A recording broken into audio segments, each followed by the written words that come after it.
À l'aéroport de Beyrouth, c'est comme si Nasmi venait récupérer un colis. Là, ils vont nous appeler. Comme une vingtaine d'autres employeurs, il attend sa nouvelle domestique. Derrière cette porte, des jeunes femmes venues d'Éthiopie, du Cameroun ou des Philippines attendent d'être appelées pour passer la douane. Celle qui vient travailler chez Nasmi est cette jeune fille au foulard rose. Elle s'appelle Mara. Elle est éthiopienne et a 20 ans. Son patron ne la connaît pas encore, mais il en parle comme d'une marchandise. Quand on va au marché acheter une pastèque, est-ce que vous savez ce qu'il y a à l'intérieur? Non? Quand vous la coupez, elle est rouge, blanche ou rose? Blanche, on ne peut pas la manger. Rose, elle n'est pas bonne. Rouge, elle est bonne. À peine arrivé, Nasmi lui confisque son passeport. C'est bien Meken Mara. Il est désormais son garant aux yeux de la loi et aura tous les droits sur elle. Son nom est d'ailleurs inscrit sur le passeport de Mara. Il le gardera durant tout le séjour de la petite Éthiopienne au Liban. Elle ne pourra sortir du territoire qu'avec son aval.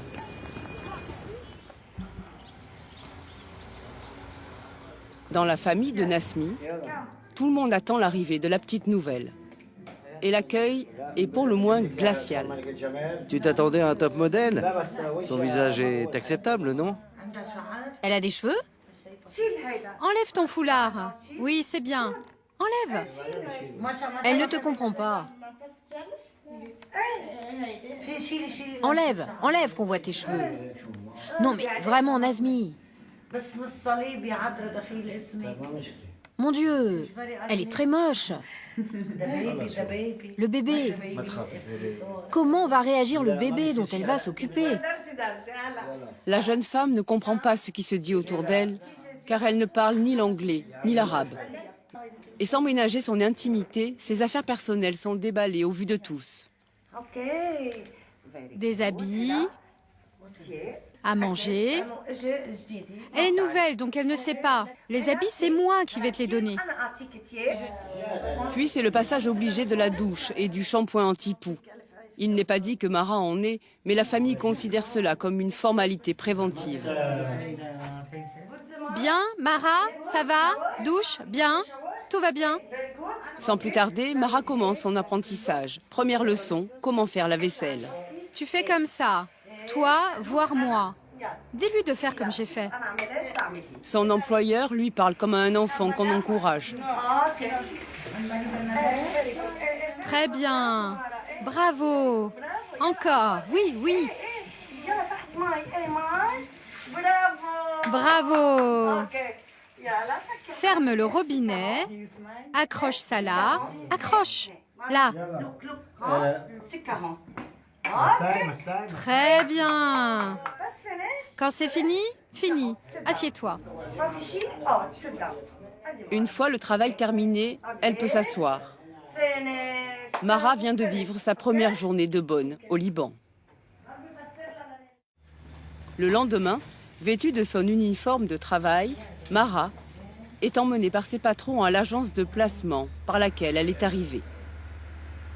Comme toutes les domestiques, c'est sur catalogue qu'elle a été choisie par ses employeurs. Voici la fiche de Mara, avec son âge, 20 ans, son poids, 57 kilos, et sa taille, 1,60 m. Toutes les bonnes n'ont pas le même prix. Les plus chères sont les Philippines, payées 350 € par mois, le SMIC au Liban, car elles savent parler l'anglais et sont éduquées. Mara, éthiopienne, fait partie des moins chères, avec un salaire de 150 € par mois. Le contrat est signé entre l'agence et l'employeur seulement. Mara n'a pas voix au chapitre. Ok, ça c'est le contrat qu'on signe avec l'employeur. Ok. Avant la demande de visa. Les clauses sont strictes. Elle aura droit à 2 coups de téléphone par mois, seulement 24 heures de repos par semaine. Le contrat ne parle pas des horaires de travail, encore moins des vacances. Enfin, Mara doit subir des examens sanguins, tuberculose, sida, test de grossesse. Là encore, ce n'est pas tant pour protéger sa santé que pour tranquilliser ses employeurs. Si elle est souffrante, elle ne sera d'ailleurs pas soignée ici, mais renvoyée dans son pays d'origine. Au Liban, il n'existe aucune loi qui encadre les conditions de travail des employés de maison. Un mois après son arrivée, Mara connaît un premier bouleversement. Bonsoir. Ce soir, c'est le grand déménagement. Salut Mara. Le couple chez qui elle travaillait n'était pas satisfait de ses services. Pour lui donner une seconde chance, ce sont les grands-parents qui la reprennent. Ceux qui avaient l'air de trouver si problématique son physique. Vous vous êtes habitué à son visage? Oui, oui, elle est mieux. On la voit tous les jours. Et elle a une bonne âme. Elle va donc désormais habiter ici et dormir dans le salon familial. Ce qui a beaucoup dérangé le jeune couple, c'est que Mara venait d'un village très reculé et qu'ils ont dû passer beaucoup de temps à la former sur les moindres détails du quotidien. Alors quand j'ai allumé le gaz, elle a été très surprise de voir le feu. Je lui ai montré aussi comment on met des habits dans une machine à laver et comment quand on les retire, ils sont propres pour les mettre dans l'armoire. Là aussi, elle était surprise et s'est dit « Oh, ce sera tout propre !» Enfin, dans son langage. Ah oui, aussi le micro-ondes. Comment on met la nourriture et le plat sort chaud, prêt à être mangé. Elle ne sait toujours pas fermer le robinet correctement, par exemple. Je dois toujours passer derrière elle pour le fermer. Quoi d'autre? On a dû passer 2 semaines à lui enseigner comment ouvrir et fermer une porte, comment aller aux toilettes, tenir une cuillère pour manger plutôt que d'utiliser ses mains. En fait, j'étais assez étonnée de voir qu'en 2013, il y a des gens dans le monde qui n'ont pas de portes et de fenêtres chez eux. La vie chez eux a été d'autant plus compliquée que la jeune femme comprend encore très mal l'arabe. Devant nous, ses employeurs l'attestent avec un mot qu'elle est censée bien connaître. Des confiseries. Des confiseries. Des confiseries pour Monsieur Jad. Tu connais les confiseries, amène les confiseries du frigo. Cherche les confiseries pour Monsieur Jad.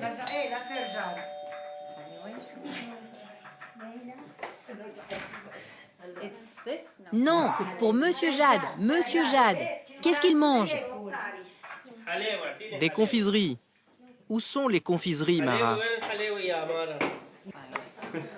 Vous voyez? Alors, elle a trouvé les confiseries? Mara, c'est la regarde. Tous les jours, depuis qu'elle est là, je lui demande les confiseries. Elle est toujours incapable de me les ramener. Oui, bravo, Mara. Maintenant, va chercher les jouets. Jouets. Si ses patrons ne sont toujours pas satisfaits de son travail d'ici 2 mois, ils pourront avoir une nouvelle employée par leur agence sans payer de frais supplémentaires et Mara sera placée dans une autre famille.